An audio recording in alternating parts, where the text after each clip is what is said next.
It's my opinion that you do not really understand the concept of banking. All the banks are broke.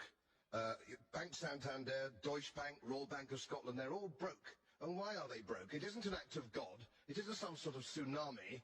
They're broke because we have a system called fractional reserve banking, which means that banks can lend money that they don't actually have. It's a criminal scandal, and it's been going on for too long. To add to that problem, you have moral hazard, a very significant moral hazard from the political sphere. And most of the problem starts in politics and central banks, which are part of the same political system. We have counterfeiting, sometimes called quantitative easing, but counterfeiting by any other name. The artificial printing of money, which if any ordinary person did, they'd go to prison for a very long time. And yet governments and central banks do it all the time. Central banks repress the amount of interest that rates are, so we don't have the real cost of money. And yet we blame the real retail banks for manipulating LIBOR. The sheer effrontery of this is quite astonishing. It's central banks. It's central banks that manipulate interest rates, Commissioner.